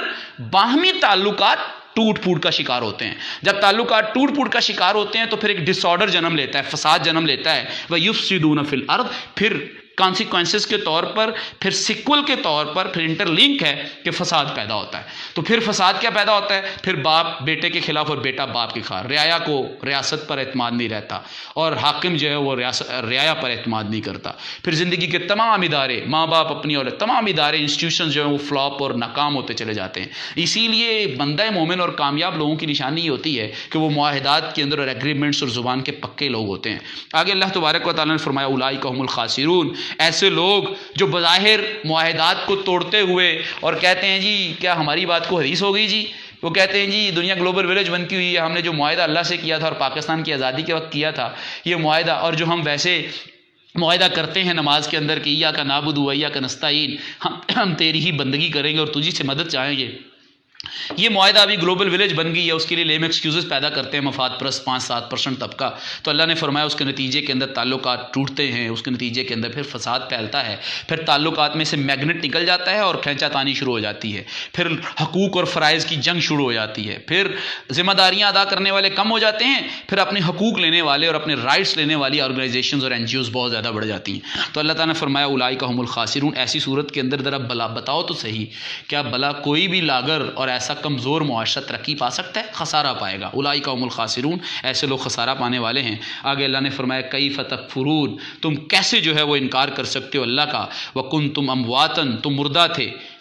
فاحیاکم، پس اس نے تمہیں زندگی بخشی، ثم یمیتکم، پھر وہ تمہیں مارے گا، ثم یحییکم، پھر تمہیں وہ زندہ کرے گا، ثم الیہ ترجعون، پھر اسی کی طرف تم لوٹائے جاؤ گے. ابتدا میری اللہ ہے، انتہا میری اللہ ہے، اسی کی طرف پلٹ کے جانا ہے. یہ کس قسم کے نخرے ہے جو یہ انسان کرتا ہے؟ اللہ تعالیٰ نے مجھے میری حیثیت اور اوقات یاد دلائی ہے اس جگہ پر پہنچتے ہوئے کہ جب بندگی کی دعوت اس نے دی تو بندگی کی دعوت دیتے ہوئے بھی اس نے آغاز کیا تھا کہ میں نے تمہیں پیدا کیا، تمہارے آباء و اجداد کو پیدا کیا ہے. جب بندگی کی دعوت کو اللہ تعالیٰ نے کنکلیوڈ کرنا چاہا اور رکوع اگلا جو ہے وہ کسی اور طرف جانا لگا ہے اور رکوع کا موضوع بدلنے لگا ہے ویسے وہ بھی بندگی رب کے حوالے سے ہی، لیکن اب وہ زیادہ تھوڑا جامع بننے لگا ہے، براڈ پرسپیکٹو میں وہ جو اس کی جہتیں پھیلنے لگی ہیں. تو اللہ تعالیٰ نے اپنے بندگی رب کی انسانوں کو دعوت دیتے ہوئے بھی انسان کی تخلیق کا بتایا تھا کہ میں خالق ہوں، اور اب اس کو کنکلیوڈ کرتے ہوئے، سم اپ کرتے ہوئے، اس کو معنی خیز بناتے ہوئے بھی اللہ نے فرمایا میں تمہیں پیدا کرنے والا ہوں. دیکھیے ذرا آپس میں رب دیکھیں کلام کا. پھر اللہ تبارک و تعالیٰ نے فرمایا هو الذی خلق لکم ما فی الارض جمیعا،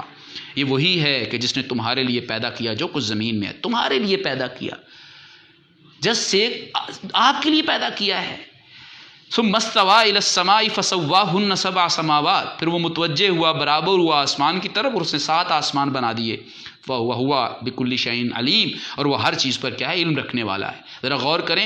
یہ صفات، میں نے پہلے بھی پتہ نہیں اسی کلاس میں کہا تھا کہ اللہ تعالیٰ جب کبھی اپنی مظاہر قدرت کی بات کرتا ہے نا، مظاہر قدرت، آسمان، زمین، اپنی یونیورس کی بات کرتا ہے تو اللہ تعالیٰ اپنی صفت علیم زیادہ لے کے آ رہا ہوتا ہے. اور بھی صفات آتی ہیں لیکن علیم آتی ہے. مطلب کیا ہے کہ یہ اللہ تعالیٰ علوم کی بنیاد رکھتا ہے. جب اللہ تبارک و تعالیٰ اپنی مظاہر قدرت کو بتاتا ہے، اپنی یونیورس کے بارے میں جب ڈسکس کرتا ہے تو اللہ تبارک و تعالیٰ اس وقت علوم کی بنیاد رکھتا ہے. ابھی دیکھیں اللہ تعالیٰ نے آسمانوں کا ذکر کیا، گویا کہ آسٹرونومی،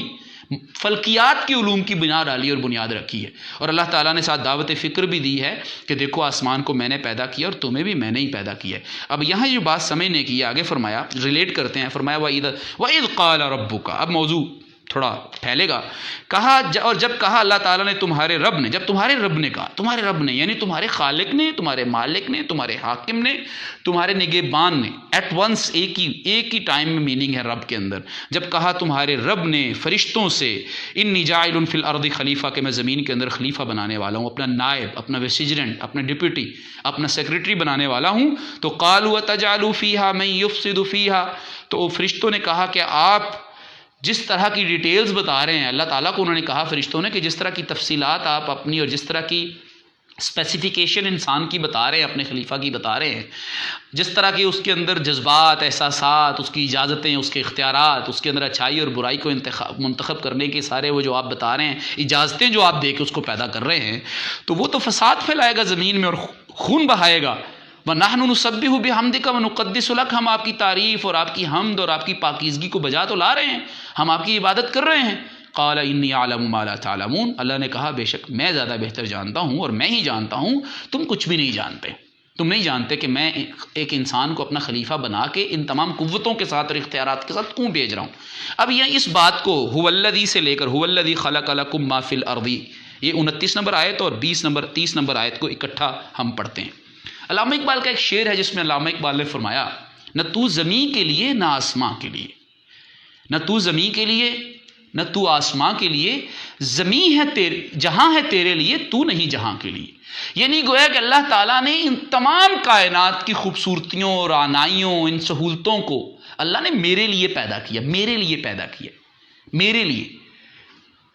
کہ یہ میرے لیے اللہ نے مسخر کر دی ہوئی ہیں۔ اس کا یہ مطلب نہیں کہ میں ان کے لیے ان کا طواف کروں، لیکن مجھے کس لیے پیدا کیا ہے؟ مجھے اللہ تعالیٰ نے انی جاعل فی الارض خلیفہ، مجھے اپنی جو ہے وہ سیکرٹریشپ دی ہے، اپنی خلافت دی ہے، نیابت دی ہے، اپنا نائب بنایا ہے، اپنا ویسیجرنٹ بنایا ہے، اپنا سیکرٹری بنایا ہے۔ تو گویا ہے کہ یہ پوری کائنات میرے لیے ہے، لیکن میں اس کائنات کے لیے نہیں ہوں کہ میں اس کی نوکری اور چاکری کرتا پھروں، میں اس کے پلاٹوں کے لیے نوکری چاکری کروں اور اصول توڑتا پھروں، میں اس کے رشتوں کے لیے خراب ہوتا پھروں اور اس دنیا کے پیچھے پاگل ہوتا پھروں۔ یہ کائنات میرے لیے ہے، لیکن میں اور انسان جو ہے وہ اللہ کے لیے ہے، وہ اللہ کی بندگی کے لیے۔ اب یہ بات سمجھ گئے ہوں گے آپ، اللہ نے یہ تسخیر کائنات میری کمزوری کے لیے نہیں کی کہ میری یہ پاؤں کی بیڑی بن جائے، میرا تعلق میرے پاؤں کی بیڑی بن جائے، یہ تو میرا سہارا بننا چاہیے، میرے لیے ہے۔ یہ اولاد میرے اس لیے نہیں ہے کہ میرے پاؤں کی بیڑی بن جائے، بلکہ یہ تو میرے لیے ہے۔ میرے لیے سے مراد کیا ہے؟ مجھے اسٹرینتھن کرنے کے لیے، قوت پہنچانے کے لیے۔ کس معاملے میں قوت پہنچانے کے لیے؟ خلافت فی الارض، اللہ کی بندگی کو سمجھنے، سمجھانے، اس کو غالب کرنے اور اس کے کوڈ کو، بندگی رب کے کوڈ کو پوری دنیا کے اوپر نافذ کرنے کے لیے اللہ نے مجھے بنایا ہے۔ یہ اللہ نے سماجی اور سیاسی طور پہ مجھے وقار دیا ہے، یہ میری کمزوری کے طور پہ نہیں دیا،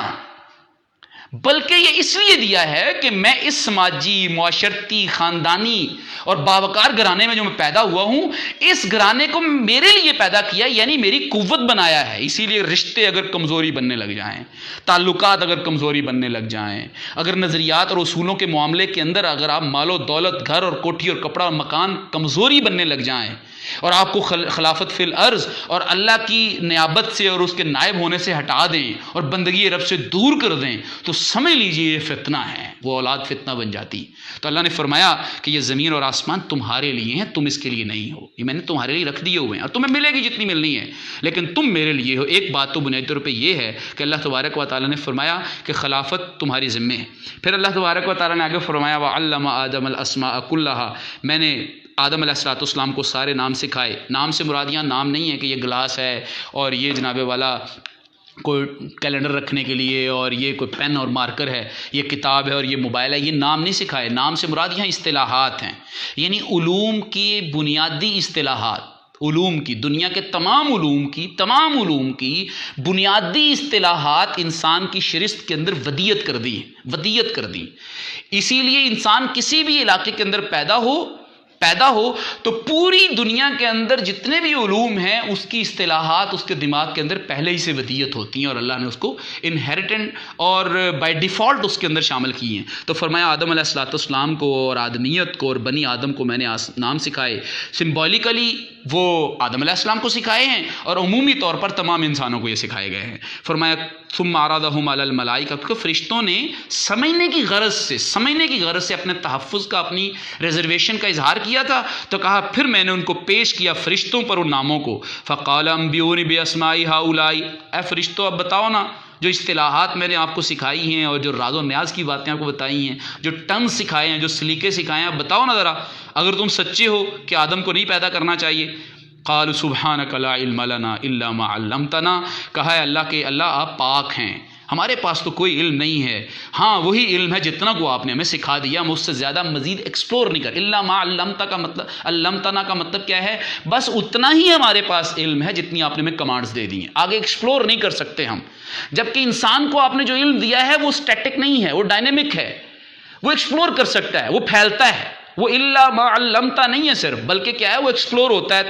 آپ کی دی توفیق سے، کہ گویا کہ انسان کو آپ نے صرف اختیارات ہی نہیں دیے بلکہ علم دیا ہے کہ جو علم اس کی الائنمنٹ ٹھیک رکھے گا اور وہ علم کے ذریعے سے اپنے ہی پیدا کردہ مسائل سے نکلنے کی کوشش بھی کرے گا۔ آگے فرمایا انک انت العلیم الحکیم، اور بے شک آپ ہی علم کے منبع اور سرچشمہ ہیں اور آپ ہی حکمت اور دانائی والے۔ اب یہاں یہ بات جو پھر اللہ تعالیٰ نے آدم علیہ السلام کو کہا، انبئہم باسمائہم، آدم علیہ السلام کو کہا کہ اب آپ خبر دیجئے ناموں کی۔ فلما انبأہم، پر جب انہوں نے ناموں کی خبر دے دی، باسمائہم سارے ناموں کی، قال الم اقل لکم انی اعلم غیب السماوات والارض، اللہ تعالیٰ نے کہا کیا میں تمہیں کہتا نہیں تھا، کیا میں تمہیں کہا نہیں تھا کہ بے شک میں ہی غیب و آسمان اور زمین کے غیب کو جانتا ہوں، وانتم وعلم ما تبدون، جو تم ظاہر کرتے ہو، وما کنتم تکتمون، اور جو تم چھپاتے ہو سب کو جانتا ہوں۔ اب یہاں یہ بات سمجھنے کی ہے کہ انسان کو جو فوقیت دی گئی وہ علم کی بنیاد پہ دی گئی۔ اب یہ سمجھنی چاہیے، اشرف المخلوقات انسان بنایا گیا ہے تو علم کی بنیاد پہ بنایا گیا نا جی، یہ آپ اور میں کہتے ہیں علم کی بنیاد، ہم 5-7 منٹ میں انشاءاللہ ختم کریں گے۔ علم کی بنیاد پہ انسان کو جو ہے وہ فوقیت دی گئی ہے، بالکل بجا طور پہ ایسی ہی بات ہے، علم کی بنیاد پہ فوقیت دی گئی ہے۔ سوال یہ پیدا ہوتا ہے کہ وہ کون سا علم ہے؟ علم تو بکری بھی رکھتی ہے۔ آپ یقین مانیں، آج میں نے ایک بچہ جو ہے وہ ہمارے اسکول کا ایک بچہ ہے، اس کی ایک ویڈیو دیکھی کہ اس نے ایک گھونسلہ ایکسپلور کیا کہ گھونسلہ چڑیا نے اتنا خوبصورت بنایا ہے کہ نہ بارش، یعنی یہ جو گھونسلے چڑیا بناتی ہے، فرض کریں چڑیا اور یہ جو باقی مخلوقات ہیں تو بہت اچھے انجینئر ہیں۔ انسان کی بنائی ہوئی جو تعمیر کی ہوئی چیزیں اور اس کی جو جتنا بھی انجینئرنگ کا علم ہے وہ فیل ہو جاتا ہے زلزلے اور سیلاب اور بارش اور پانی کے اندر، اس کا سیوریج سسٹم فلاپ ہو جاتا ہے، اس کی چھت ٹپکنے لگ جاتی ہے، اس کا اوپر بھی ٹپکتا ہے، اس کے نیچے والا سیوریج سسٹم بھی سارے کا سارا بلاکیج کا شکار ہو جاتا ہے۔ یہ انسان کا علم ہے۔ لیکن ذرا باقی مخلوقات کو ذرا دیکھیں، آپ چرند پرند حیوانات جمادات کو دیکھیں ذرا، آپ چڑیا کے گھونسلے کو دیکھ لیں، شدید بارش کے اندر بھی اس کے اندر ایک قطرہ پانی نہیں جاتا ہوگا، تیز آندھی اور طوفان کے دوران بھی اس کا گھونسلہ چھوٹی سی کمزور سی بظاہر جو ہے وہ ٹہنی کے ساتھ لٹک رہا ہوتا ہے، جھول رہا ہوتا ہے، ایک جھولے کی طرح، گرتا نہیں ہے، اس کے اندر انڈے ٹوٹتے نہیں ہیں، بالکل ٹوٹتے نہیں۔ اچھا کبھی آپ نے دیکھا ہو کہ لاکھوں اور کروڑوں میل جو ہے وہ سفر کر کے جو مکھی جاتی ہے شہد کی، وہ شہد کے لیے جو پھولوں سے رس لے کر آتی ہے وہ اپنے چھتے میں جاتی ہے اور اس کا ایک اپنا نظام ہے سارے کا سارا۔ یہ کیا وجہ ہے؟ کبھی آپ نے ان کو اپنی غذاؤں سے ہٹ کے کھاتے ہوئے نہیں دیکھا ہوگا۔ اسی لیے بنیادی طور پہ وہ کون سا یہ علم، تو وہ انجینئرنگ کا علم وہ زیادہ بہتر رکھتے ہیں، ہم تو اپنی اولادوں کو نہ صاف غذا دے پائیں، نہ صاف آب و ہوا دے پائیں، نہ صاف رہائشیں دے پائیں۔ ہم نے تو اٹیچ باتھوں کے ذریعے سے، باتھس کے ذریعے سے اپنے ماحول کو اور آلودہ اور بدبودار کر لیا ہے۔ تو اسی لیے بنیادی طور پر وہ کون سا علم ہے جس کی وجہ سے اشرف المخلوقات، یہ سوال ہے، میں نے فلوٹ کیا ہوا پہلے کہ اشرف المخلوقات تو انسان ہے علم کی بنیاد پر، لیکن چی مانی دارد،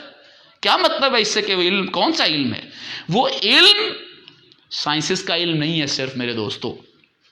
یہ تو باقی مخلوقوں کے پاس بھی سائنس، انجینئرنگ اور میڈیکل کا علم اور اسٹرانومی کا علم اور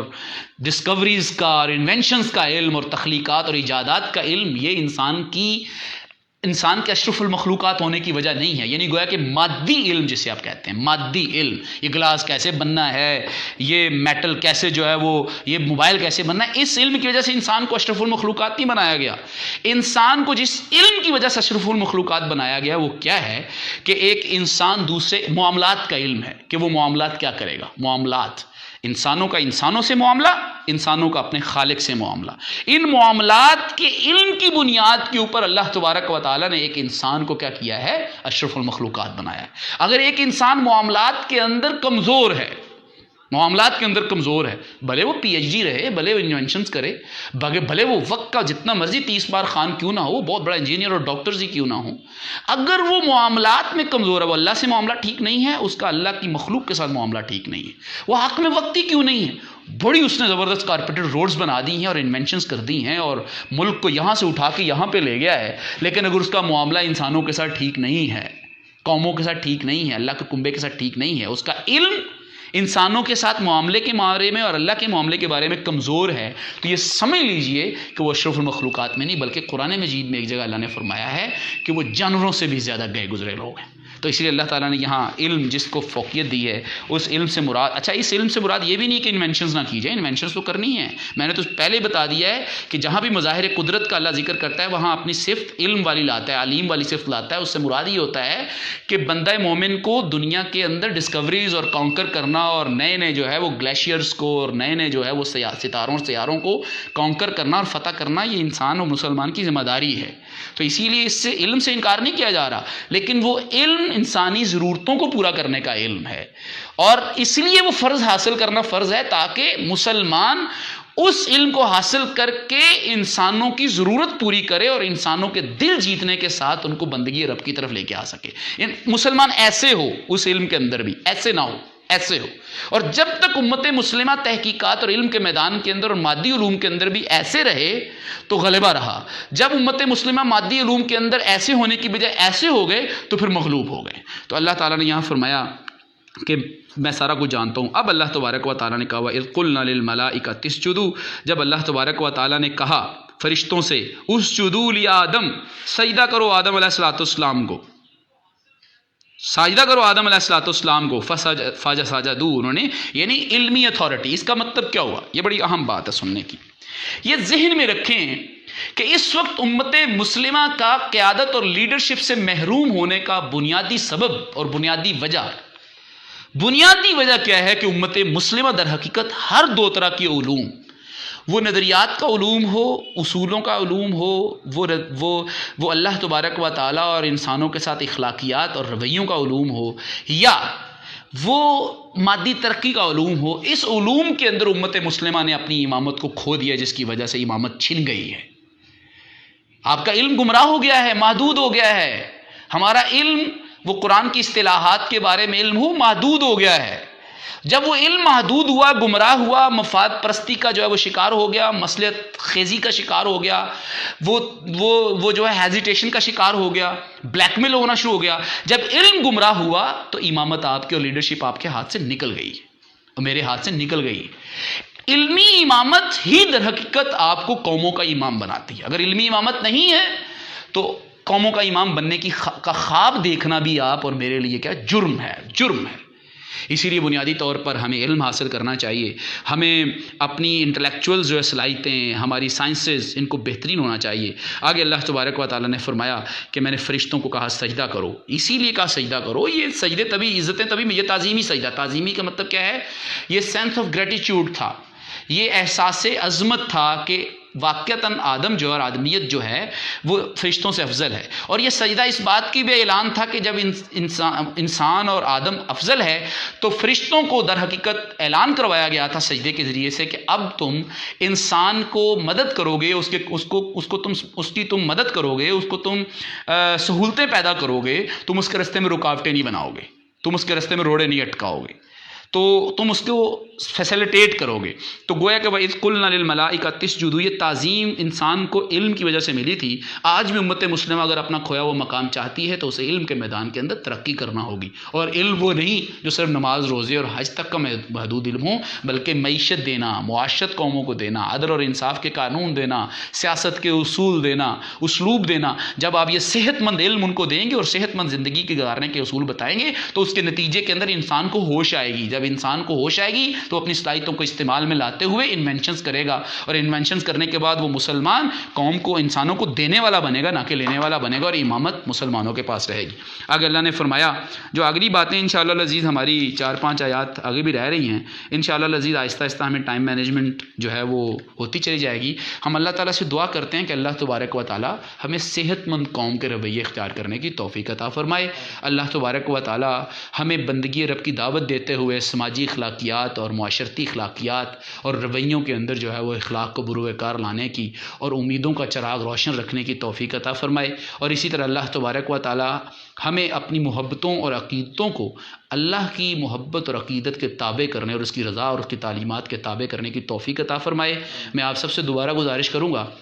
کہ آپ لوگ لازمی طور پر اپنے ریلیٹیوز، اپنی فیملیز کو اس پروگرام کے اندر شریک کروایا کریں، اپنے دوست احباب کو اس کی دعوت دیا کریں، لوگوں کے واٹس ایپ کے اندر جو ہے نا اس کو پروموٹ کریں. انشاءاللہ العزیز جس چیز کو آپ رہنمائی دیں گے آپ اس کے اجر کا لازمی طور پہ مستحق بنیں گے. اللہ تعالی ہم سب کا حامی و ناصر ہو. وما علینا الا البلاغ المبین. والسلام علیکم ورحمۃ اللہ وبرکاتہ.